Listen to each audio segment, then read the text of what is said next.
Who has heard of the Lincoln Partnership for Economic Development? Yeah, I figured you guys would be a pretty educated group. I have gone to speak with groups of upwards of 50 to 100 people and have seen not one hand go up. For those of you who maybe haven't heard about it, we are a public-private partnership organization. Half our funding comes from the city of Lincoln. Half our funding comes from private sector investor groups. Half the time I just tell people I'm with the Chamber of Commerce. We're housed within the Chamber of Commerce. Some of our leadership is the same as through the Chamber of Commerce. And we have some shared resources. But a Chamber of Commerce member does not constitute a investor in our organization necessarily. And our organization is the lead economic development organization in the community. So when you hear people talk about trying to bring events to Lincoln, trying to recruit, one that I get asked about a lot of the state tournaments, the volleyball and wrestling tournaments, our organization does not touch that. That's actually Tracy Simpson's organization, the Convention and Visitors Bureau, that works on that type of thing. We're all strictly focused on growing and attracting new business and new jobs. Any questions on any of that? The background, by the way, with that is back in the early 90s and before, there were a lot of groups in Lincoln doing economic development work. You had two utilities doing it, the city, the Chamber of Commerce, and the State Department of Economic Development, trying to recruit businesses to come to Lincoln. And it really got confusing. You had a lot of diverse messaging out there, and it wasn't handled in a centralized way. And so that's how the partnership got started. People started saying, you know what, we need to have a more consistent message when we're talking to businesses about what it's like doing business in Lincoln. That's why our organization got constructed the way it is. So. Yeah, you guys will, I always want to start out with a little bit of perspective on economic development. What are the benefits of growing business in Lincoln? Not a trick question, easy stuff. Go ahead and shout answers at me. If we hire people, bring more people in, which will generate more economic activity because people, especially. Growth of the city. More economic activity from having more bodies here. That's a great answer. What else? Increase the tax base. Increase the tax base from growth in the city. That's something we think about quite a bit. What else? More retail, more restaurants. More retail, more restaurants, more options for us as consumers. Those are all great answers. What's a business that doesn't have a presence in Lincoln that you wish did? Costco. I heard another one back here. Chick-fil-A. What else? I love hearing these, by the way. This is one of my favorite parts of when I do talk. IKEA. Cheesecake Factory, IKEA. Right, that's part of what we're trying to do too. We're trying to broaden the number of people in the city of Lincoln, so we'll be more attractive places for IKEAs of the world to locate, because they know in a city of a certain size they can come here and sell products. Right, that's a real goal of what we're doing. And here's the other question I always hit on: are some businesses more important to an economy than others? Got a head nod. Well, I say yes, but then I guess business is business. So a maybe. Maybe. Anyone else want to be more decisive? I think the grassroots businesses, the mom and pop stores are better than these big chains coming in. Why would that be? Huh? And why would that be? Unpack that for me. Entrepreneurship, Yep. for example, support of our community. Yep. One of the biggest complaints with Lincoln is they don't support local businesses. Yep. They'll go out of state and anywhere to bring in construction workers, to bring in construction business, big companies to do work instead Work of that we can do here locally. focusing on Yeah. locals. Yeah. That's a big deal with me, though. What else? Are some businesses more important to an economy than others? the answer would be yes, but I think a classic example is to go out to what many would still call Gateway Mall. There isn't really a local company or business out there anymore. Big boxes have chased away everybody. Yep. It's definitely a different To me, competitive It's environment. a cultural change as well. We've lived here twice in Lincoln, and we've seen a tremendous change taking place. It'd be wonderful if we could put in a new strip mall that didn't have a hair salon, a nail place, and a restaurant. Put something else in it, just be creative. Yep. What else? Because this is an important part of why I do this talk. Are there other businesses in town you can think of that might be more important to the economy of Lincoln or others? And those are two great answers, by the way, but I want to talk about this a little bit more. I think a classic example too is Goodyear. Goodyear. Where we're so, in this country, thinking that better is foreign. What's wrong with better is U.S. made? Great. I think even Goodyear has found out that Mexican products aren't quite as good as Lincoln products. The technology, as that builds, attracts more people. It's got to start somewhere. Yep. I know the What big else? thing is to keep our youth here, and they're not staying here. Businesses that keep our young people, that we are paying for their college education for as taxpayers, you bet. What else?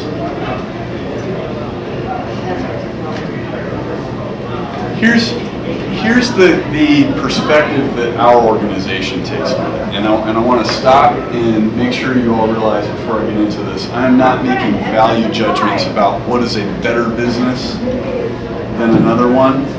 All business growth in Lincoln is good. Hands down. I want to see more options for consumers. I want to see more locally owned business. I would love to see more manufacturing happen in Lincoln. I would love to see more of those sexy IT companies happening in Lincoln. Business growth for any economy is always going to be good and additive to that economy. The perspective that our organization takes on it is related to how we define economic development.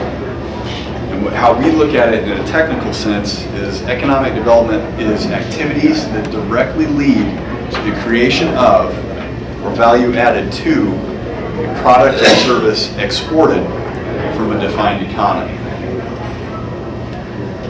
I'm focused on making Lincoln an environment where companies that are actually sending their goods and services outside of the Lincoln and technically Nebraska, hopefully internationally, they're deriving their dollars from outside of this country. So I'll ask you again, why might that be? New dollars, yeah. New dollars. Not returning on dollars, new dollars. That's exactly right. That's exactly right. From our organization's perspective, that's what we're really about doing, and that's called a primary business or a primary employer, right? So Kawasaki's the easiest example. They're making a whole lot of light rail train cars out there right now. They're the only domestic manufacturer of light rail train cars in the U.S., except for they have to put the wheels on them on the East Coast when they ship them out there. Other than that, they're making everything out there. They're doing a great job at it. We don't have a lot of light rail here. I definitely did not take the subway to the Golden Corral to be with you guys, right? It's a great addition to our community, though, because those cars do not come cheaply. And even though Kawasaki is a foreign-owned company, they employ a heck of a lot of good, hardworking Lincolnites. And a lot of those are also the sexy type of engineering jobs that we like to see happening too. They're also important jobs for skilled, semi-skilled, and unskilled folks at a place like Kawasaki. Another example, Nebraska Global. Is everyone familiar with what Nebraska Global's doing? Okay, let me back up. So Nebraska Global is a great addition to what's going on. They're located down in the Haymarket, right above the Haymarket Scooters. Right now they're sitting at about between 50 and 70 people. Pretty soon they're going to hit that 150 person mark. They're led by a team of people that worked with a guy named Steve Keen, who is a serial entrepreneur. He made his first $1 million when he was 17. Right here in this community. Has never decided to leave it, wanted to invest in it. They went out and raised a $35 million fund and established a great working relationship with the UNL Rake School. So they're a conduit to pull out these top-level computer science, software, and business design kids, teach them how to be entrepreneurs. They're working with something like 8 companies within Nebraska Local right now. Huge addition to the economy. And almost none of their product is sold in Lincoln or in the state, right? And so I want to hit on one last thing. I love local entrepreneurs, but what we find as economic developers is growing that population base, growing that new money base that's coming into the city is the best thing we can do to help people that want to be retailers in this town, restaurant owners in this town. And it's hard to do that in the opposite direction. Fair enough? Any questions on that?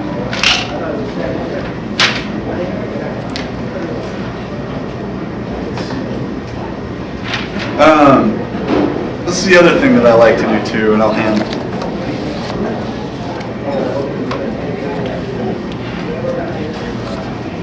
The other thing that I always like to point out is who our audience is as a partnership for economic development. We talk to businesses. We communicate with businesses, and these flyers. I've got another one I can pass around. They don't articulate what a great community Lincoln is to live and work and play in. They don't. Businesses that are communicating with us, 9 times out of 10, they're working with a site selection consulting agency. They're working on maximizing a business's operating profit by locating in a new place. And we make the argument, look, if we come here and do that, we've got a great community of people that are going to help that happen. We can supply your labor force. We have certain economic development incentives we would love to talk to you about coming here and applying to that business. But at the end of the day, they're making a very dollars and cents type of decision. And so we don't spend a lot of time communicating with people about how great Lincoln is to be in. And I bring that up because that's another, I think, misperception that people have about the work that economic development is. We're a business consulting organization.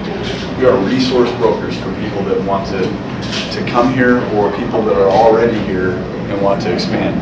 By the way, we spend probably 70% of our efforts, activity, and resources on helping employers that are already here grow. When we attract a big Verizon call center, right, that makes a big splash in the newspaper. And for good reason, that's a great project to bring to the community. But our bigger wins have come from working with Perot to consolidate their services into a new facility that got bought out by Dell eventually. So now we have a household name employer here. They've actually, rather than leaving the community when Perot was actually looking at going back to Texas, not having any employment here, they've actually grown employment from those activities. We helped them find a place in Lincoln they could do that. Another example would be Fiserv. A few years ago, they were looking at changing the roadway out where Fiserv is, just off of Old Cheney and 14th Street. It wasn't going to work for Fiserv. They needed to expand that campus. They wanted to build another building. And we came in, helped them access some tools, helped them collaborate with the city in such a way that rather than having to move all that employment out of Lincoln, they're actually able to build a new building on that campus and grow their employment here in Lincoln. This is a great win. So our biggest wins, in my opinion, have come from working with employers that are already here. There's only, in any given year, there's only about probably about 200 projects of a Verizon call center type of size that are out there. And there are more than 20,000 agencies in the U.S. that do exactly what we do. Right? So statistically speaking, we're not going to land one of those often. The numbers just aren't with us. And we have limited resources to attract those folks. But our bigger wins and our more consistent growth will come out of this company.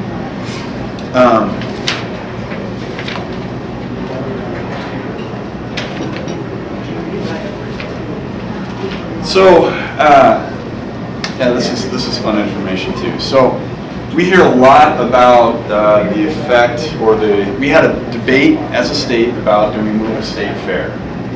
Or we'll see in the newspaper quite often that we want to bring back the tournaments, the state tournaments to Lincoln. We've done economic impact studies, and before I get too far into this, I want to say I love having that stuff here. I think Lincoln was and still can be a great home for the state fair.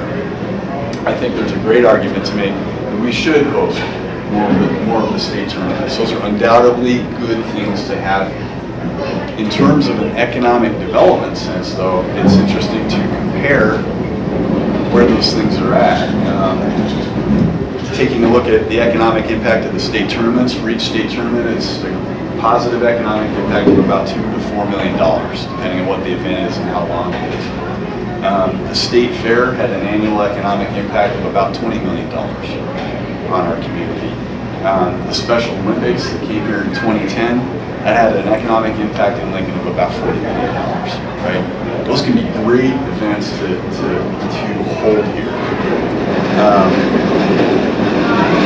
Also, the other thing about that industry, they do a very good job of articulating, here's why it matters to a community to play host to these events, okay?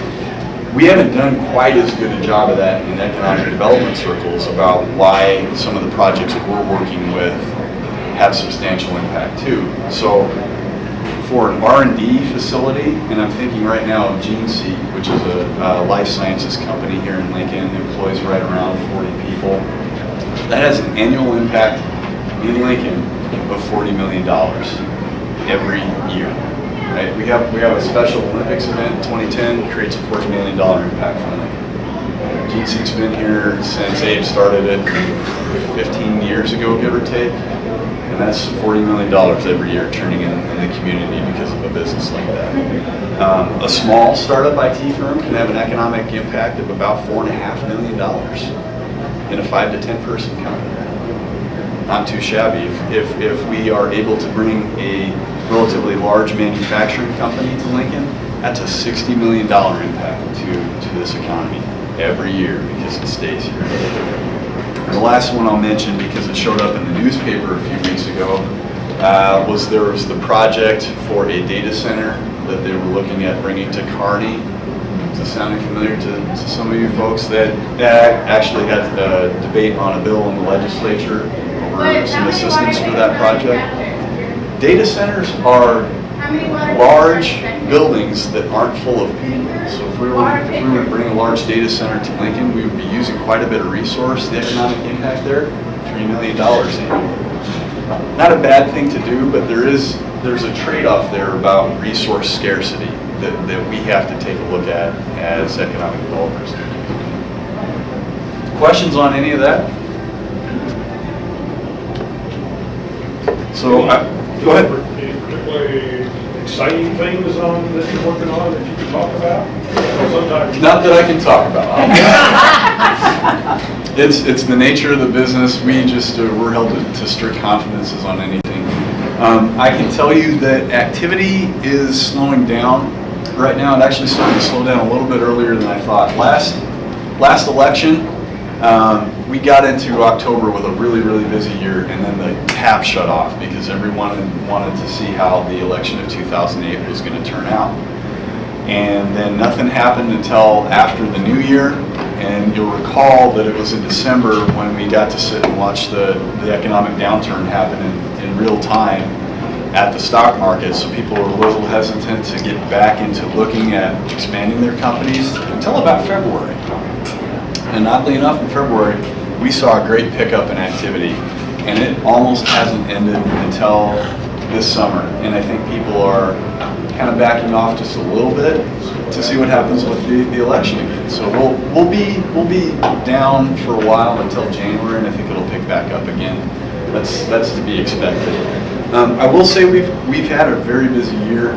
We've had more site visits this year than we've had in previous years. For all the not great news about the economy right now, there are companies that are still trying to grow, both in Lincoln and outside of Lincoln, that are looking to expand. it's not quite as terrible of a situation as sometimes I think the media would have us believe. Doesn't mean people aren't going through substantial pain because of what's happening in the economy, and I don't want to downplay that at all. But Lincoln, things are pretty good. I wouldn't be an economic developer if I didn't mention, and I looked this up yesterday, according to the Bureau of Labor Statistics, Lincoln's sitting at a 3.7% unemployment rate. Omaha's at 4.4. Last year at this time, Lincoln was at 4.4% unemployment. Omaha last year at this time was at 5.3%. Right, so we're sitting pretty compared to some of the other parts of the nation, and I talked to other economic developers where they're dealing with 15% unemployment. Just really challenging stuff for them. We're looking in parts of Detroit, they're actually looking how to turn neighborhoods back into green fields. Terribly painful process for the people that live there. So we're very, very fortunate. However, it does pose a problem when you're attracting a business because they want to know that they can come here, hire as many people as they need to as fast as they possibly can. And by the way, that's a challenge for our existing employers too. I was just out at a major manufacturer. They're hiring 100 people. They found 75 that they feel pretty good about. And then the last 25 folks that they're trying to bring in, they're starting to scratch their head going, I don't know where we're going to find these folks. So it's a double-edged sword, the employment. I would never say I want more people unemployed ever in my life. But it does have some implications for us that are a little bit unique compared to the rest of the nation. The exciting stuff that I can talk about, and I've handed out a whole bunch of free stuff for you guys, is the Lincoln branding information. Did anyone see some of the news media, either in the paper or on TV, about the launch event for this? Our office is really, really excited about this effort. We're not just rebranding Lincoln to talk about ourselves in a different way, although that's important. We're rebranding Lincoln for a very specific reason, and that is every year we go out into this community and do surveys with 100 of our major employers. We ask them, what are the challenges you're having? What's your level of satisfaction with things like schools and public transportation, airlines, taxation, a whole bunch of stuff. And across multiple industries, manufacturers all the way to IT companies, it was, you know what, we're really having trouble competing for people. I've got to compete with Austin and Seattle, and New York and Chicago to hire people. And it's particularly hard with the 20-somethings and 30-somethings because they're mobile, they don't have ties to a community yet, and those places can really do a great job of competing for them on things like nightlife, things like mountains in Colorado, things like oceans in California. And we took a deeper look at the problem, and we found that there was not a great cohesive brand identity. And another way to say that is how we as a community talk about ourselves and how all the wonderful things in Lincoln, we're not articulating that way.